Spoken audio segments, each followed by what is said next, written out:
اللہ رب العزت نے قرآن پاک میں ارشاد فرمایا انا نحن نزلنا الذکر و انا لہ لحافظون کہ ہم نے ہی اس قرآن پاک کو نازل فرمایا اور ہم ہی اس کی حفاظت فرمائیں گے۔ اب اس کی حفاظت کے ذریعے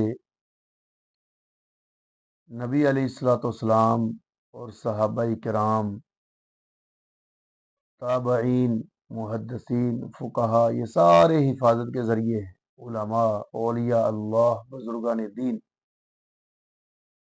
اگر ان کو بیچ سے ہٹا دیا جائے تو ہمارے پاس کچھ بھی نہیں بچتا۔ اور جتنے بھی یہ باطل فرقے ہیں یہ ان کو بیچ سے ہٹانے کی کوشش کر رہے ہیں تاکہ یہ بیچ سے ہٹ جائیں تو خود بخود دین ختم ہو جائے گا، خود بخود اسلام ختم ہو جائے گا، لیکن یہ ان کی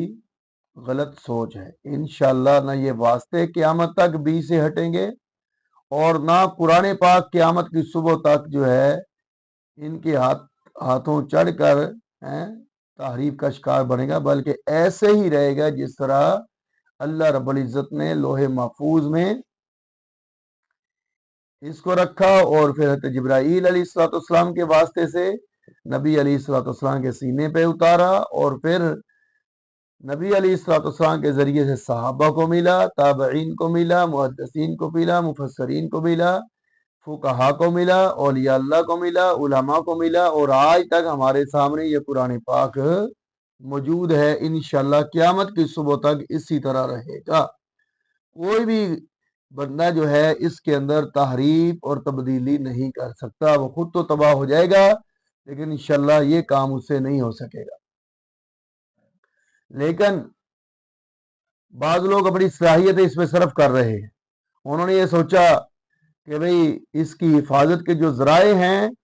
ان کو تنقید کا نشانہ بناؤ، ان کے مقام کو گھٹاؤ۔ اب حضرت امیر معاویہ رضی اللہ تعالی عنہ یہ کاتب وحی ہیں، قرآن پاک لکھنے والے ہیں۔ اب جو ان کے دشمن ہیں وہ اصل میں قرآن کے دشمن ہیں، وہ اصل میں نبی علیہ الصلوۃ والسلام کے دشمن ہیں، وہ اصل میں خدا کے دشمن ہیں۔ انہوں نے یہ سوچا کہ حضرت امیر معاویہ رضی اللہ تعالیٰ عنہ کو تنقید کا نشانہ بناؤ تو لہٰذا قرآن پاک سے لوگ خود بخود ہٹ جائیں گے، اسلام سے خود بخود دور ہو جائیں گے۔ تو اس لیے وہ دن رات اپنی صلاحیتیں اسی پر صرف کر رہے ہیں، کہتے امیر معاویہ رضی اللہ تعالیٰ عنہ کی کمیاں تلاش کرتے ہیں، ہر وقت ان کی کمیاں، ہر وقت ان کی کمیاں۔ ایک ساتھی سے بات ہوئی تو اس نے کہا بھی دیکھو ہے امام نسائی نے، وہ تو اور لفظ بول رہا تھا، بدتمیزی والا، گستاخی والا جملہ بول رہا تھا، حضرت امام نسائی رحمۃ اللہ علیہ کی بے ادبی بھی کر رہا تھا کہ حضرت امام نسائی رحمۃ اللہ علیہ نے جو لکھا ہے کہ حضرت امیر معاویہ رضی اللہ تعالیٰ عنہ کے حوالے سے خاموشی رکھنی چاہیے، اپنی زبان کو خاموش رکھنا چاہیے۔ اسی طرح اور بھی کئی اس طرح کے الفاظ کہہ دیتے ہیں کہ بھئی دیکھو واقعہ تو ہے لیکن خاموشی اختیار کرنی چاہیے۔ تو آخر ان حضرات نے خاموشی اختیار کرنے کا کیوں لکھا ہے کہ بھئی خاموشی اختیار کرنی چاہیے؟ اس لیے ان کے سامنے نبی علیہ الصلوۃ والسلام کے ارشادات موجود تھے، ان حضرات کے سامنے نبی علیہ السلام کی حدیثیں موجود ہیں جو حضرت امیر معاویہ رضی اللہ تعالی عنہ کے مناقب اور فضائل والی ہیں، اور صحابہ کرام رضی اللہ تعالی عنہ نے بھی حضرت امیر معاویہ رضی اللہ تعالی عنہ کے مناقب اور فضائل بیان فرمائے ہیں۔ تو ان کے سامنے یہ تھی کہ واقعہ تو یہ ٹھیک ہے لیکن ادھر نبی کا ارشاد بھی ہے، واقعہ تو یہ ٹھیک ہے لیکن ادھر صحابی رسول اہل بیت کا جو ہے قول اور فعل بھی ہے، تو لہذا اس بارے میں خاموشی اختیار کی جائے تو یہی بہتر ہے۔ اور وہ کہاں لکھے ہیں؟ حضرت امیر معاویہ رضی اللہ تعالیٰ عنہ کے فضائل، مناقب، ان کا ذکر کہاں ہے؟ آپ حدیث کی کتابیں اٹھائے، حدیث کی کتابوں میں لکھا ہے کتاب الصلاۃ، کتاب الطہارت، کتاب الفضائل، کتاب الانبیاء۔ اب کتاب الفضائل یا کتاب المناقب کے اندر کیا ہے؟ انبیاء کے مناقب ہیں، پھر خاتم الانبیاء صلی اللہ علیہ وسلم کے مناقب ہیں،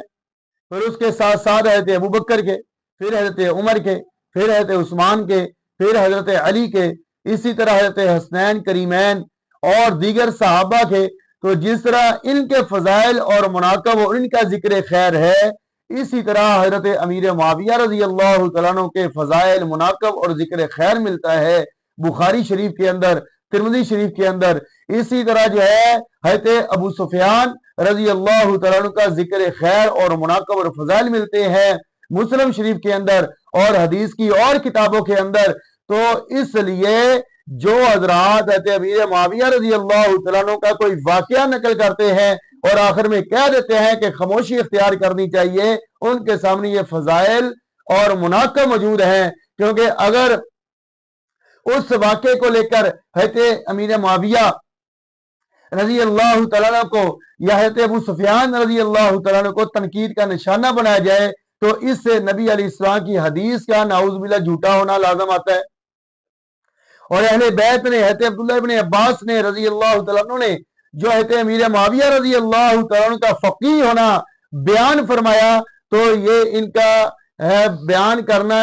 جھوٹا ہونا لازم آتا ہے۔ تو اس لیے محدثین نے اگر کوئی واقعہ لکھا بھی ہے تو ساتھ لکھ دیا، خاموشی اختیار کرنی چاہیے، اپنی زبانوں کو حضرت امیر معاویہ رضی اللہ تعالیٰ کے معاملے میں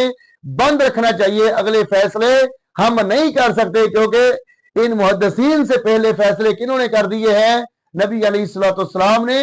اور اہل بیت نے اور صحابہ کرام رضی اللہ تعالیٰ عنہ نے۔ کہتے عبداللہ ابن عباس رضی اللہ تعالیٰ عنہ نے ان کے بارے میں لکھا ہے کہ یہ فقیہ ہے، بیان فرمایا ہے۔ اسی طرح نبی علیہ الصلوۃ والسلام نے ان کو ہادی فرمایا، ان کو مہدی فرمایا۔ تو بتاؤ اب اتنے فضائل، اتنے مناقب ہیں، تو ہم کیسے حضرت امیر معاویہ رضی اللہ تعالیٰ عنہ کے بارے میں یا حضرت ابو سفیان رضی اللہ تعالیٰ عنہ کے بارے میں اپنی زبانوں کو دراز کر سکتے ہیں؟ تو میری جہلم کے مرزے سے اور اس کے ماننے والوں سے، اسی طرح ان حضرات سے جو ہر وقت حضرت امیر معاویہ رضی اللہ تعالیٰ عنہ کی کمیاں ہی تلاش کرتے رہتے ہیں اور بیان کرتے رہتے ہیں، نہ وہ شادی بیاہ کا موقع دیکھتے ہیں، نہ کوئی اور موقع دیکھتے ہیں، نہ غمی کا موقع دیکھتے ہیں، نہ مسجد، نہ دکان، نہ بس، ہر جگہ جو ہے امیر معاویہ رضی اللہ تعالیٰ عنہ کی کمیاں بیان کرتے ہیں۔ ان سے گزارش ہے کہ جہاں کمیاں لکھی ہے نا، جس جگہ کمیاں آپ بیان کرتے رہتے ہیں کہ فلاں حدیث کی کتاب کے اندر فلاں، اس حدیث کی کتاب میں کتاب المناقب کو بھی پڑھ لیں کہ وہاں پر صحابہ کرام کے مناقب اور فضائل اور ان کی شان اور مقام میں حضرت امیر معاویہ رضی اللہ تعالیٰ عنہ کا تذکرہ بھی ملتا ہے، حضرت ابو سفیان رضی اللہ تعالیٰ عنہ کا تذکرہ بھی ملتا ہے۔ تو انشاءاللہ امید ہے اگر آپ کی اصلاح کی نیت ہے تو اس کے بعد جو ہے آپ اپنے فیصلے نہیں سنائیں گے، اپنی زبانوں کو لگام دیں گے، بند رکھیں گے، اور حضرت امیر معاویہ رضی اللہ تعالیٰ کی شان جو نبی علیہ الصلوۃ والسلام نے یا صحابہ کرام یا اہل بیت نے بیان فرمائی ہے، انہی پر ہم اکتفا کریں گے، انہی کو کافی سمجھیں گے۔